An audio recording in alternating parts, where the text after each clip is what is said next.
Namaste, friends. Welcome to the second video on Gita for Efficient Living. My name is Vishwanath. I'm a marketing professional. We have Dr. Srinivas, cardiologist. We are just exploring the Gita and how it's relevant to our day-to-day family life. So before that, let's first start our salutation to our Gurudev, Sat Sri. May His grace illumine our mind. Srinivas. So first chapter is called as Yoga of Rejection.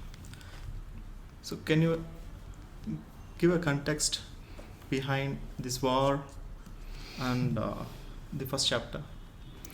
So that was a good introduction, Vishwanath. So the main intent behind these videos is to demystify Gita and bring it from our worship rooms, puja rooms to our drawing rooms and make it relevant not just to renunciates and monks and sannyasis but to our drawing rooms and bedrooms, to our normal people, basically householders. So how is it Gita relevant to us? That's the main intent behind these videos. And coming to your first question, so what was the background of this war? If I want to demystify that, it's called Kurukshetra war. Kuru is the family name of both Pauravas and Kauravas and Pandavas. Kshetra is their land, so must be in their backyard. So Kurukshetra is the land of Kurus. So it must be their a land owned by them or backyard or something.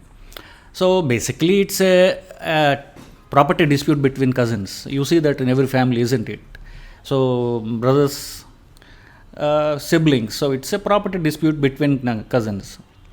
But one half of cousins led by Suyodhana. So his name is Suyodhana, but he is called Duryodhana because he is bad. But his name is actually Suyodhana.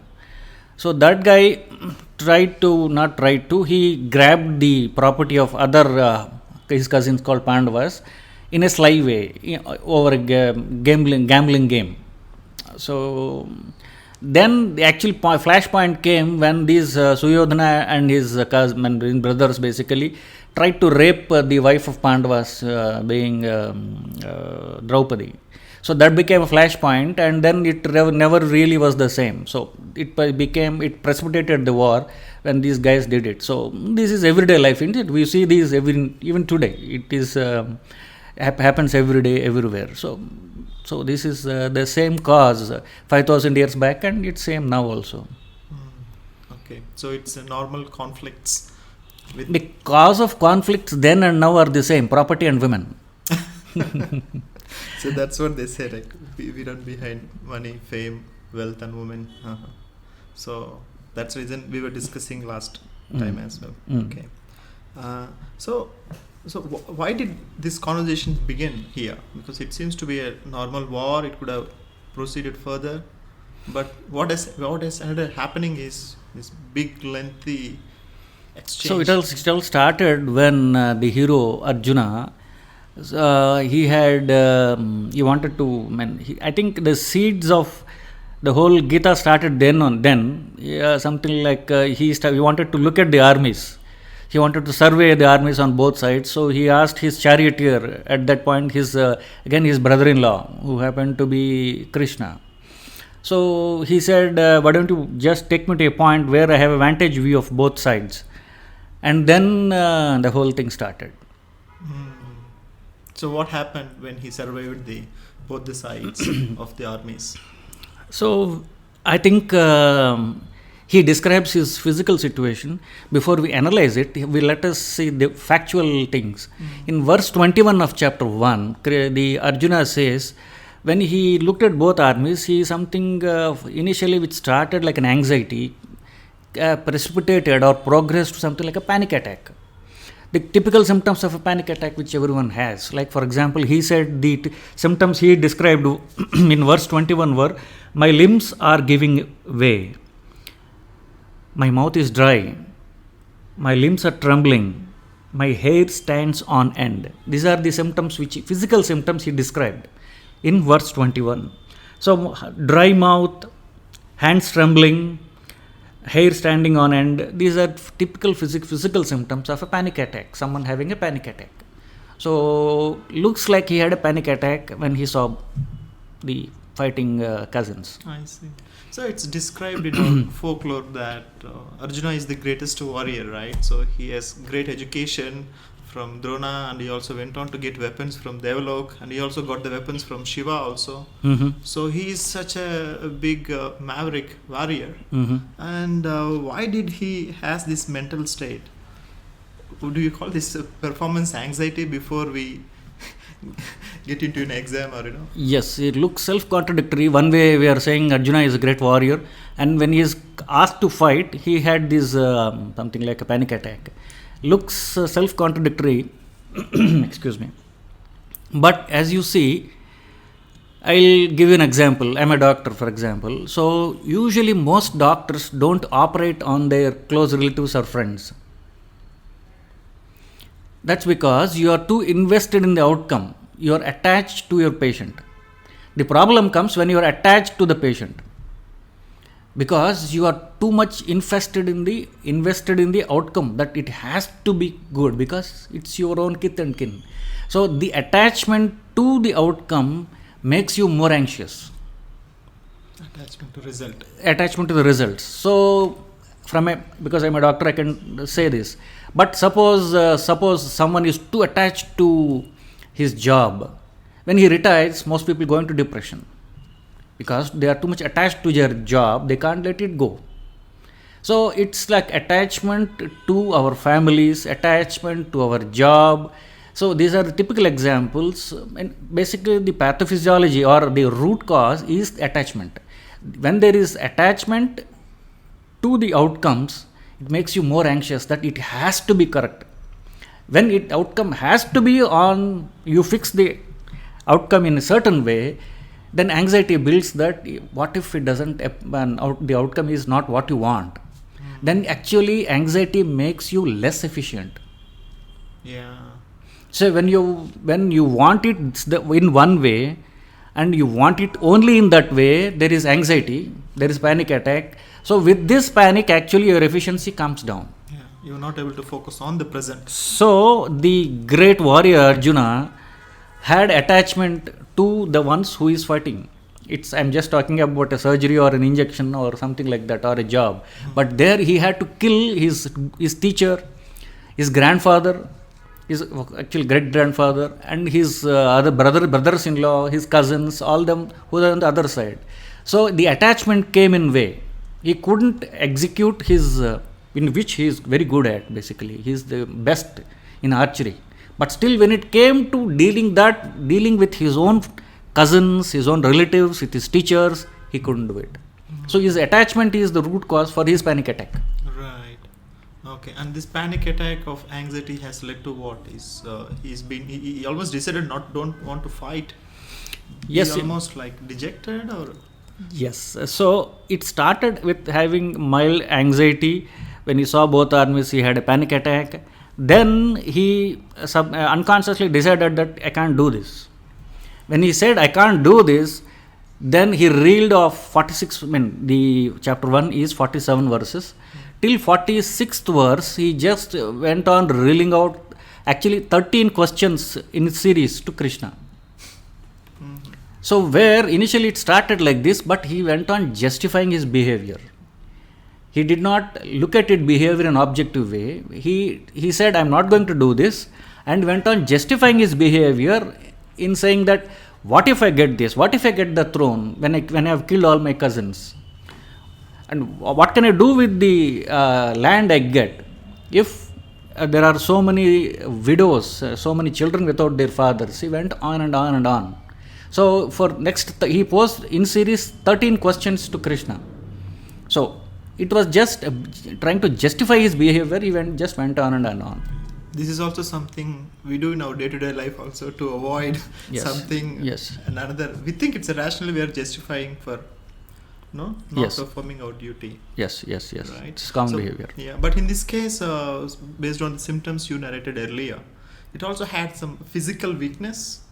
It's not only the mental and everything. It seems like he almost fell on the ground. Yes, that's the last 47th verse. When the 47th verse, he actually drops and collapses to the ground. I mean, the weakness which came from his panic, it overtook him, and he said, "I'm not going to do this," and just collapsed. So then from there, all the reasoning, everything has started building. See, if we want to analyze the psychological state of Arjuna at this point, it can be put in 5 stages basically. It starts with basically a disproportionate anxiety. Disproportionate anxiety, you can call it a panic attack, which is born out of attachment to the outcome. So it's called disproportionate anxiety and panic attack, which is born out of attachment and skewed thinking. I don't think a wrong thinking, it is a skewed thinking. So these were the things, and when these came, he wanted to justify his behavior, went on justifying his skewed thinking for the next, went on, as I told you, 13 questions he posed to Krishna, justifying why he will not do this. But the most interesting thing is, this is common to everyone. You take a wrong step, you go on, you'll justify your behavior. But in case of Arjuna, what made Arjuna stand out was his insight into his behavior. At the end, he realized that this is not right. This is not what a warrior like me should be doing. Then he surrendered to Krishna and asked for counsel. Surrendered means he just asked external help from Krishna. So this is the problem I have. Can you help me out with this problem? But Krishna, as in being a perfect teacher, he never interrupted Arjuna in the whole first chapter.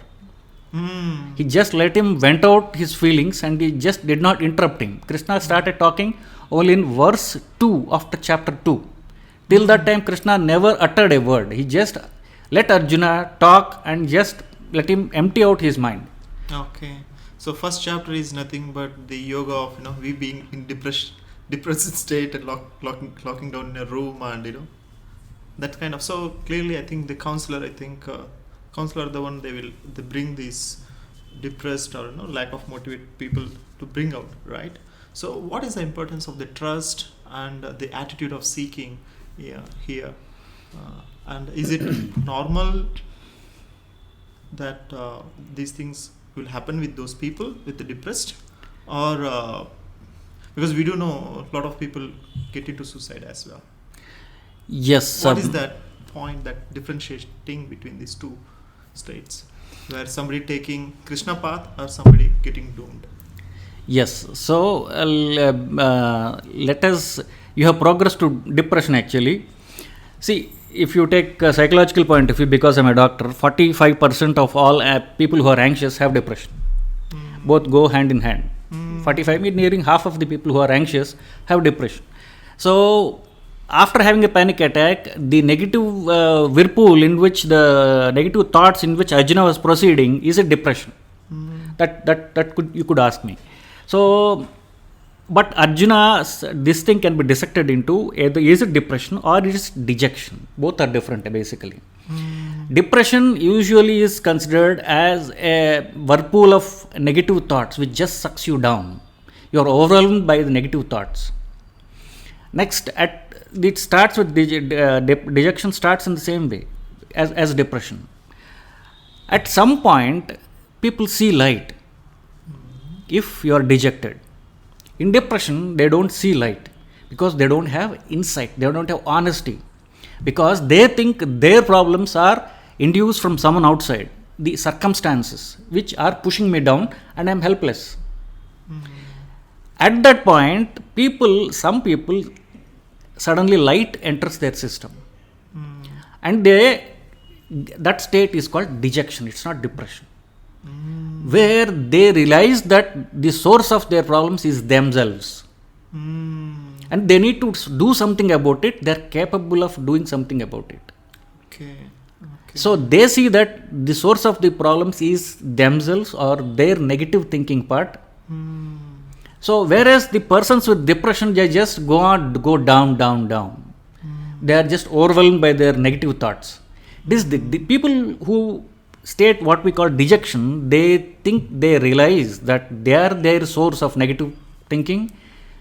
They want to really do something about it. Then they seek external help, because they realize that, okay, I need help, I want to do something about it very badly, I'm not able to change the situation, let me seek help from someone I trust. So that's the role of Krishna. That's the role of a teacher. In this Bhagavad Gita, it's Krishna. Okay. Again, it's said in many of the commentaries of the traditional beings that Krishna being a cowhead and he's milking the Vedas and feeding the cow is Arjuna.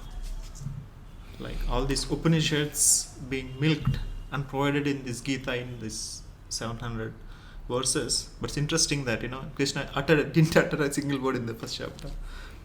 Yeah. So that one whom Arjuna sought help, the so-called one who gave the counsel, which ran for 700 verses, which we call the Bhagavad Gita. Actually, the one you are talking about, the one Krishna. So, is the knowledge of Krishna the one who is counseling? Where does the knowledge come from? Traditionally, as you said, in all the commentators, when they give an epilogue for the Gita, they say the Vedas and Upanishads are like a cow. Krishna is a cowherd who milks the cow and like a knowledge, the knowledge of the milk, and feeds to the calf, who happens to be Arjuna in this case. Well, that happens to be the case here. But if you ask me personally, I feel Krishna being the supreme being, he talks from his own personal state of supreme being. So, a supreme being, when he talks, it approximates to the Vedas. It may approximate to the Upanishads. But the consciousness occupying a being called Krishna is the supreme being. So, he doesn't need to take anything from anyone, even if it's a source of Upanishads or even the Gita or even the Vedas, for example. He is the supreme being counseling his own student who is prepared for this knowledge. Okay. So, whatever the supreme being giving a counseling is supreme knowledge called Bhagavad Gita. It could approximate to the Upanishads and Vedas, but it's not. I don't think it's taken from them, because the source is the consciousness of Krishna. Okay, you mean say that it flows naturally. He spoke from his own level, the level of consciousness. That's the highest. That could approximate to the Vedas and Upanishads. But the words came from the mouth of Krishna, who himself is stationed at the supreme being level.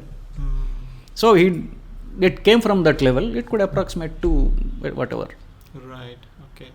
So with this, I think the chapter 1 concludes. But this logically leads to what next? Yes, starts with what Krishna. How did Krishna bring out, or how did Krishna bring out the one who is dejected? He wants to really see, in a way, actually, dejection is a boon. Because, as I said, it's not depression, it's dejection. Means someone who wants to really make a change in their life, who knows that the change has to be from me, from inside. So, if you are deeply dejected, you want to make big changes. Yeah. So, in fact, if someone could find himself in dejection, which we all will at some point, in various times we have this dejection. So we should convert depression to dejection. If you have deep dejection, you are going to make big changes in your life. Dejection is a boon, because it forces you to have a deep look at what we are, what are our options, what are our plus points, what are our negative points, and what to do with life basically. So the deeper dejection you have, the more blessed you are. Because that will force you to look at deeper inspection of your life, examination of your options. So dejection is a boon, and Arjuna was really fortunate, because he really examined himself, what are his plus points, what are negative points, and sought counsel. So dejection is not something to run away. In fact, depression is something to be run away from, not dejection. Dejection is good. Okay, so what I'm hearing is dejection will help you to discriminate the things. Yes, so that will where Krishna will lead Arjuna to. Discrimination is, what are your positive points, what are your negative points. So put your attention on the positive things. So then your options are clear. So that is called discrimination. So dejection, you can lift yourself up, or with the help of Krishna, in this case, Krishna led Arjuna from depression to dejection, from dejection to discrimination. Okay. So that's how Krishna, being the masterful teacher, so he lifted Arjuna to discrimination, giving him the various options in this case, and then we'll proceed to that in the next video. Perfect. Yeah, I think this sets a very good precedence for the next chapter. I think that's yoga of dejection. Yes. So with this, I'd like to thank you. Namaste.